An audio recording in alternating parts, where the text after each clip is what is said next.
안녕하십니까. 강영한의원TV 이영윤 원장입니다. 우리나라는 참 늦게 잠을 자기 좋은 나라 같습니다. 밤에 할 것도 많고 밤에 볼 것도 많은데요. 그만큼 한의원에서 환자분들의 불면증에 대한 호소도 정말 많습니다. 분들의 수면에 진입하기가 어려운 증상에 대해서 알아보겠습니다.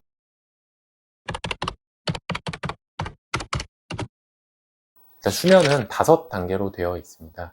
1, 2단계는 얕은 수면입니다. 이 단계가 너무 긴 시간 동안 지속되면은 잠을 깊게 자지 못했다는 느낌이나 꿈이 너무 선명하게 기억이 난다, 이런 말씀을 하시게 되고요. 잠이 건강한 사람의 경우에는 이런 1, 2단계의 수면은 굉장히 짧습니다. 3, 4단계는 이제 깊은 수면입니다. 우리가 수면의 질이 좋다고 이야기할 때는 이런 3, 4단계의 수면이 잘 유지하고 계시다는 뜻이겠죠. 치료 역시 이런 3, 4단계를 얼마나 잘 유지하느냐에 달려 있습니다. 이 단계는 이런 호흡근, 숨을 쉬는데 필요한 호흡근 외에는 모두 근육이 다 이완이 되어 있고요. 이제 휴식한 상태에 몸이 집중을 하고 있다는 얘기겠죠. 청소년의 경우에 이 시기에 필요한 성장을 위한 호르몬이 분비되기 때문에 특히 중요한 단계이기도 합니다. 질환이 잘 회복되지 않고 만성적으로 가시는 분들도 이 단계의 수면이 잘 이루어지지 않는 경우도 많으십니다. 5단계가 렘 수면 단계입니다. 앞서 말씀드린 3, 4단계와 5단계가 다른 점은 뇌에서 각성이 일어나서 꿈을 꾸고 있다는 것입니다. 이제 눈이 빠르게 이때 움직이기 때문에 Rapid Eye Movement, 이 앞글자를 따서 렘 수면이라고 하는 것이고요. 이제 이 5단계가 왜 있느냐에 대해서 우리가 낮에 있었던 일을 뇌에다 이제 장기 기억으로 전환하는, 이제 뭐 컴퓨터로 치면 저장 버튼을 누르고 있는 그런 단계라는 가설이 가장 유력합니다. 그러니까 이제 다시 말해서 아무리 내가 낮에 공부를 열심히 했더라도 5단계 수면을 제대로 취하지 못했다면 그냥 내가 낮에 했던 공부를 했다는 그 기억, 단기 기억으로만 남고 실제 공부에 필요한 장기 기억으로는 전환되지 못할 가능성이 높다는 거죠. 결론적으로 학습의 효율이 떨어지게 됩니다. 우리가 수면 장애라고 하는 거는 이제 분류를 해보면 크게 한 4가지로 나뉠 수 있는데요.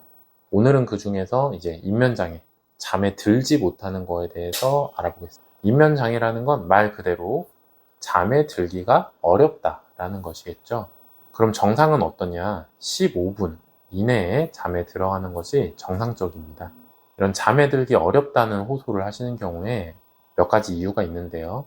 먼저 수면의 위상이 늦춰진 경우입니다. 그러니까 매번 이제 잠을 새벽이 돼서야 늦게 자다 보니까 이제 우리 몸은 서카디안 리듬이라고 잠을 자고 깨는 리듬이 있거든요. 그게 이제 점차 뒤로 밀린 것이죠.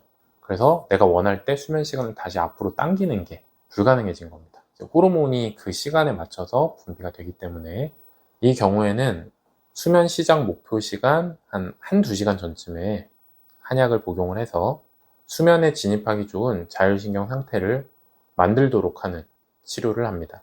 또 이제 보조적으로 서카디안 리듬은 뭐 내 마음대로 설정하는 게 아니고 태양이 뜨고 지는 거를 눈으로 보는 걸로 설정이 되기 때문에 낮에 많이 야외 활동을 하시면서 태양빛을 쬐도록 말씀드립니다. 두 번째는 이제 밤에는 줄어들어야 할 뇌 흥분 상태가 잘 감소되지 않는 것이고요. 한약재 중에서 이런 교감신경이 항진된 상태를 개선하는 한약치료로 잘 해소가 되는 편입니다. 세 번째 같은 경우는 혈당이 떨어지면서 발생하는 경우도 있습니다. 많이들 밤에 배가 고파서 잠이 도저히 안 와서 라면 하나 끓여 먹고 잤어요, 뭐 이런 경험들이 있으실 것 같아요. 이런 경우인데요, 다이어트를 저희 한의원에서도 하시는 분들이 불면을 좀 더 악화시키는 요인으로 작용했다, 이런 경우입니다. 혈당이 저하되면 수면에 진입하기가 좀 어렵습니다. 이 경우 수면 전에 대추차와 같은 아주 약간의 당류를 섭취하는 것이 도움이 될 수 있으며, 치료 방면에서는 이화작용을 촉진하여 체내에서 이제 지방 등을 분해해서 에너지원으로 사용할 수 있게 도와주는 보약에 해당되는 약재를 함께 처방드리면 그게 효과적입니다. 네 번째로는 체온이 떨어져 있으면 수면에 진입하기가 어렵습니다. 특히 여성이나 이제 중장년에서 노년층에서 흔하게 발생하는 증상이고요. 이런 경우는 자다가 중간에 깨는 경우도 굉장히 많습니다. 이 경우에 심장 박출력을 높이고 말초 혈액순환을 촉진하고 대사량을 끌어올리는 보약 치료를 통해서 개선할 수 있습니다. 수면 진입을 방해하는 습관들도 있는데요. 이제 이런 거는 안 하셔야겠죠. 이제 카페인 같은 경우에 아예 피하시거나 오후에는 마시지 않도록 하십니다. 카페인이 내가 마셨을 때 체내에서 완전히 사라지는데 대략 9시간에서 12시간 정도가 소요됩니다. 수면에 진입하기가 그만큼 어려워지는 것이고요. 또 뇌를 자극할 만한 활동을 하지 않으셔야 됩니다. 이게 제일 어려운 부분이에요. 각성을 자꾸 일으키는 활동에 이제 뭐 TV를 보신다든지 자기 전에 휴대폰을 하신다든지 특히 이러한 전자기기를 사용하시면 뇌를 각성시키는 효과가 굉장히 높습니다. 절대 수면에 쉽게 진입하기가 좀 어렵습니다. 침대에서는 딱 수면만 하시고 침대에서는 뭐 책을 읽는다든지 뭐 문서 작업을 한다든지 이런 거는 하지 않으시는 게 좋습니다. 오늘은 이제 수면 장애 중에서 수면에 진입하기가 어려운 수면 진입 장애에 대해서 알아봤어요. 잠에 드는 시간이 점점 이제 늦춰지고 있거나 아무리 잠을 자려고 해도 잘 되지 않아서 밤을 새우는 일까지 발생하고 있다면 저희 강령 한의원에 내원하셔서 상담 받아보시고 자율신경 검사까지 받아보시기를 권유드립니다. 이렇게 치료 받으시고 건강한 수면 하시기 바랍니다. 시청해주셔서 감사합니다.